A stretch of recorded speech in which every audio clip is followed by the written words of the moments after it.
Hello everyone and welcome to my YouTube channel bio time. So आज के इस particular video में हम फिनिश करने वाले हैं क्लास 11th के बायोलॉजी का चैप्टर 9 बायोमॉलिक्यूल्स। सो बिना टाइम वेस्ट किए लेट्स बिगिन द वीडियो। हम लोग टॉपिक पर थे कि how do enzymes bring about such high rates of chemical conversion. Chemical convergence को इतने हाई रेट पर एंजाइम्स कैसे लेकर जाता है, इस प्रोसेस को समझना है। सबसे पहले देखो, किसी भी केमिकल कन्वर्जन के होने पर ही कोई रिएक्शन पॉसिबल है।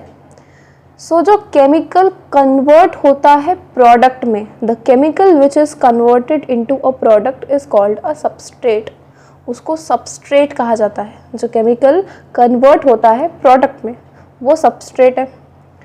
एंजाइम्स क्या है? Protein with 3D structures. Enzymes क्या होते हैं? ऐसे प्रोटीन्स जिनका 3D स्ट्रक्चर होता है और उनके पास एक एक्टिव साइट होता है जो कि सबस्ट्रेट को प्रोडक्ट में कन्वर्ट कर देता है।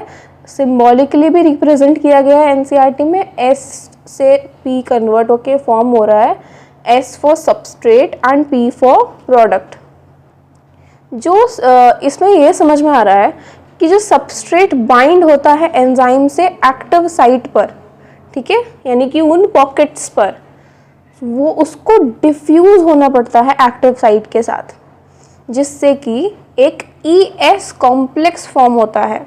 जब वो डिफ्यूज होता है, जब सबस्ट्रेट एक्टिव साइट पर डिफ्यूज होता है तो एक ES कॉम्प्लेक्स, E से एंजाइम, S से substrate, enzyme substrate complex form होता है।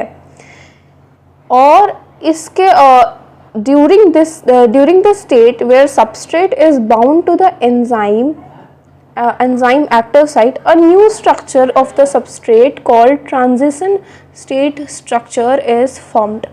अब जिस स्टेट पे जो सबस्ट्रेट बाइंड होता है एंजाइम के साथ एक्टिव साइट पे, तो वो एक न्यू स्ट्रक्चर फॉर्म करता है जिसको ट्रांजिशन स्टेट स्ट्रक्चर कहा जाता है। वेरी सून जब बॉन्ड ब्रेक होते हैं या बॉन्ड का बनना कंप्लीट होता है तो प्रोडक्ट रिलीज होता है एक्टिव साइट से, ठीक है। अभी in other words, the structure of substrate gets transformed into structure of product, यानी कि सबस्ट्रेट का स्ट्रक्चर ट्रांसफॉर्म हो जाता है प्रोडक्ट के स्ट्रक्चर में, और इस पाथवे को ट्रांजिशन स्टेट स्ट्रक्चर कहा जाता है। शॉर्ट में ट्रांजिशन स्टेट कहा जाता है। पूरा प्रोसेस को एक बार और समझते हैं। देखो, केमिकल जो कन्वर्ट होके प्रोडक्ट बनाता है उसे सबस्ट्रेट कहा जाता है। सबस्ट्रेट और एंजाइम्स क्या है? प्रोटीन्स है जो 3D में प्रेजेंट है और उनमें एक्टिव साइट्स हैं। सबस्ट्रेट एंजाइम्स के एक्टिव साइट पर जाकर बाइंड होगा। एक्टिव साइट्स वो पॉकेट्स हैं जहाँ पर सबस्ट्रेट बाइंड हो जाता है जाके। सो वहाँ पर जब ये बाइंड हो जाएगा, एक्टिव साइट के साथ डिफ्यूज हो जाएगा, तो एक ES कॉम्प्लेक्स फॉर्म होगा, एंजाइम सबस्ट्रेट कॉम्प्लेक्स फॉर्म होगा। और ये कॉम्प्लेक्स थोड़ी देर के लिए ही रहता है। फिर ये जब ये बाइंड हो रहा होता है एंजाइम के साथ एक्टिव साइट पे, तो ये एक नया स्ट्रक्चर बना लेता है और उस स्ट्रक्चर को कहा जाता है ट्रांजिशन स्टेट स्ट्रक्चर। जब बॉन्ड्स बनते हैं, जब बॉन्ड्स का बनना कंप्लीट होता है या बॉन्ड्स टूटते हैं, तो जो प्रोडक्ट है वो एक्टिव साइट से रिलीज होता है और ये पूरे पाथवे को ट्रांजिशन स्टेट स्ट्रक्चर कहा जाता है। आगे ग्राफ गिवन है। ये ग्राफ किन के बीच है? पोटेंशियल एनर्जी यानी कि Vmax और प्रोडक्ट के बीच का ग्राफ है। तो इस ग्राफ को समझते हैं पहले। ये ग्राफ देखो, यहाँ पर ये जो सेंटर में लाइन है वो सबस्ट्रेट को डिनोट कर रहा है। सबस्ट्रेट पहले देखो, सबस्ट्रेट का ट्रांजिशन स्टेट, ये जो ऊपर की तरफ है, ये एनर्जी स्टेट भी कहा जाता है ट्रांजिशन स्टेट को। ये ऊपर की तरफ जा रहा है ग्राफ, फिर नीचे की ओर प्रोडक्ट की तरफ। तो इसमें बताया गया है कि एक्टिवेशन एनर्जी विदाउट एंजाइम वाला ट्रांजिशन स्टेट का ग्राफ और एक्टिवेशन एनर्जी विद एंजाइम। देखो, एक्टिवेशन एनर्जी है कि जो मिनिमम एनर्जी रिक्वायर्ड होता है रिएक्शन के लिए, रिएक्शन के होने के लिए जो मिनिमम एनर्जी रिक्वायर्ड होता है। सो इसमें जब एंजाइम प्रेजेंट नहीं है तो इसमें एक्टिवेशन एनर्जी कितना ज़्यादा है देखो, और जब एंजाइम प्रेजेंट है तो कितनी आसानी से प्रोडक्ट में सबस्ट्रेट कन्वर्ट हो रहा है। ये जो ग्राफ है वो एक्सोथर्मिक है या स्पॉन्टेनियस है। इसमें देखो energy level difference between S and P, अगर पी लोअर है एस से तो रिएक्शन एक्सोथर्मिक है, यहाँ पर पी लोअर है तो ये वाला ग्राफ तो एक्सोथर्मिक है, इसका अपोजिट कर दोगे तो वो एंडोथर्मिक हो जाएगा या एनर्जी रिक्वायरिंग रिएक्शन हो जाएगा। और देखो जब एंजाइम प्रेजेंट नहीं है तो एस को बहुत हायर एनर्जी स्टेट में या ट्रांजिशन स्टेट में जाना पड़ रहा है, ठीक है। The difference in average energy content of S from that of transition state is called activation energy.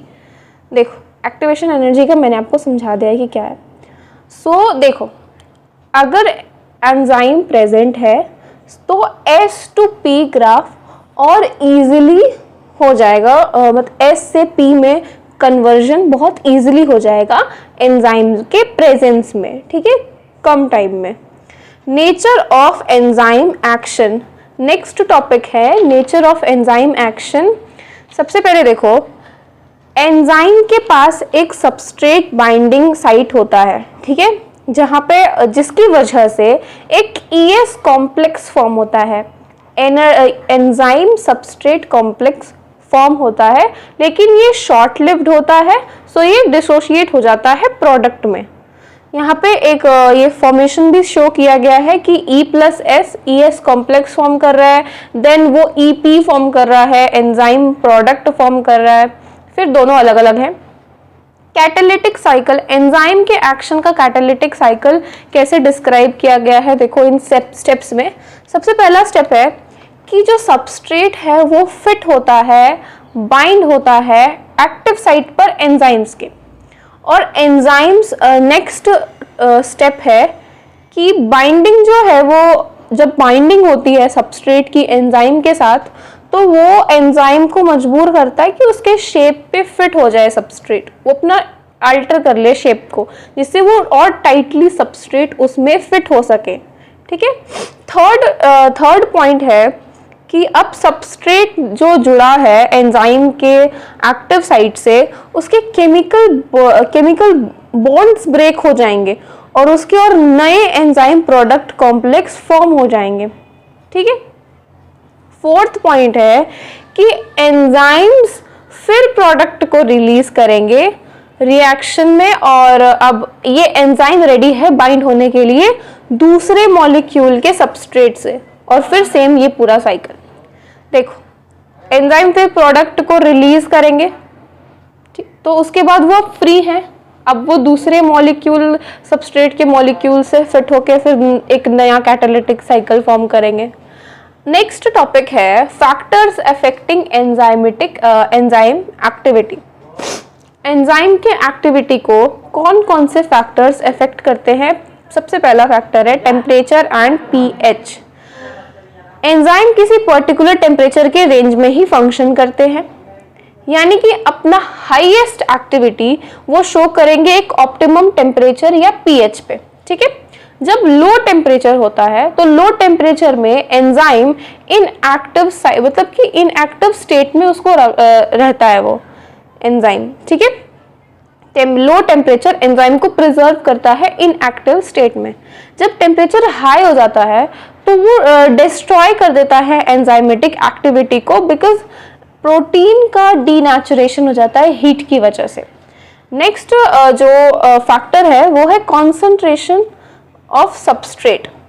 देखो कॉन्सेंट्रेशन जब इंक्रीज होगा सो वेलोसिटी भी एंजाइमेटिक रिएक्शन की राइज करेगी, रीचेस मैक्स वेलोसिटी, जिसको सबस्ट्रेट के कॉन्सेंट्रेशन को बढ़ा के इंक्रीज नहीं किया जा सकता। देखो जब वो वेलोसिटी में इंक्रीज आ जाएगा वो अपने मैक्स वेलोसिटी पे पहुंच जाएगा। तो जब अगर आप सबस्ट्रेट के कॉन्सेंट्रेशन को और बढ़ा भी दोगे तो वो इंक्रीज नहीं होगा, वो अपने मैक्स पर चला गया है, मैक्स वेलोसिटी को रीच कर चुका है, क्योंकि एंजाइम के मॉलिक्यूल्स कम होते हैं सबस्ट्रेट के मॉलिक्यूल से। तो सैचुरेशन के बाद फ्री एंजाइम मॉलिक्यूल्स बचता ही नहीं है बाइंडिंग के लिए। ये एंजाइम्स की एक्टिविटी सेंसिटिव होती है, उसमें प्रेजेंट स्पेसिफिक केमिकल्स के लिए जो बाइंड होते हैं एंजाइम से। तो देखो पहले क्या है इसमें, उससे पहले ग्राफ्स देख लो, पीएच का ग्राफ, टेम्परेचर का ग्राफ। ये पीएच पहले ये अपने एक ऑप्टिमम टेम्परेचर पर पहुंच रहा है, टेम्परेचर में भी पीएच में भी, और ये वेलोसिटी वाला है, ये कॉन्सेंट्रेशन वाला है। चलो पहले आगे का देखते हैं। तो जब केमिकल्स की बॉन्डिंग, यानी कि देखो जो केमिकल्स मैंने बताया जो सेंसिटिव होते हैं एंजाइम्स की एक्टिविटी के लिए, तो जब ये केमिकल्स की बाइंडिंग ही बंद हो जाएगी तो उसको कहेंगे इनहिबिशन, और उस केमिकल को कहेंगे इनहिबिटर, जो इसकी बाइंडिंग को बंद कर देगा। उसके बाद अगला जो ये बताया टॉपिक है वो है कॉम्पिटिटिव इनहिबिटर। कॉम्पिटिटिव इनहिबिटर वो होते हैं जब इनहिबिटर के स्ट्रक्चर में सिमिलैरिटी आ जाए सबस्ट्रेट की तरह। जब इनहिबिटर का स्ट्रक्चर सबस्ट्रेट की तरह सेम हो, मतलब सिमिलर नजर आए, तो जब इनहिबिटर कंपीट करता है सबस्ट्रेट से बाइंडिंग के लिए एंजाइम के साथ, और जब सबस्ट्रेट बाइंड नहीं होता तो एंजाइम एक्शन डिक्लाइन हो जाता है। ये कंपीट करेगा सबस्ट्रेट के साथ, और ये सबस्ट्रेट की जगह ये जुड़ जाएगा एंजाइम में। सो ये क्या करेगा, एंजाइम के एक्शन को डिक्लाइन कर देगा। इसमें एग्जांपल गिवन है कि सक्सिनिक डिहाइड्रोजिनेस की जगह मेलानेट रिजेंबल हो जाता है सक्सिनेट सबस्ट्रेट के साथ। ठीक है, इनको यूज किया जाता है बैक्टीरियल पैथोजेंस कंट्रोल करने के लिए भी। नेक्स्ट टॉपिक है classification and nomenclature of enzymes. Enzymes 6 classes और 4 to 13 सब क्लासेस में डिवाइडेड है। सो सबसे पहले है ऑक्सीडोरिडक्टेज या फिर डिहाइड्रोजिनेसेस। जो इसमें जो है वो एंजाइम जो कैटालाइज करता है ऑक्सीडो रिडक्शन को दो सबस्ट्रेट के बीच, यानी S एंड S1 के बीच। एग्जाम्पल यहाँ गिवन है कि S reduced plus S dash oxidised, तो वो फॉर्म करेगा S oxidised plus S dash reduced. Next है ट्रांसफरेजेस, कोई ग्रुप का ट्रांसफर अदर देन हाइड्रोजन। देखो ये कैटालाइज करेगा किसी भी ग्रुप के ट्रांसफर को हाइड्रोजन के अलावा किसी भी सबस्ट्रेट के पेयर के बीच। ठीक है, यहाँ पे देखो SG अगर S डैश के साथ रिएक्ट कर रहे हैं तो वो फॉर्म करेंगे S प्लस S डैश, और G ग्रुप वो वहीं पे ट्रांसफर कर देगा ग्रुप को। नेक्स्ट है हाइड्रोलेसिस।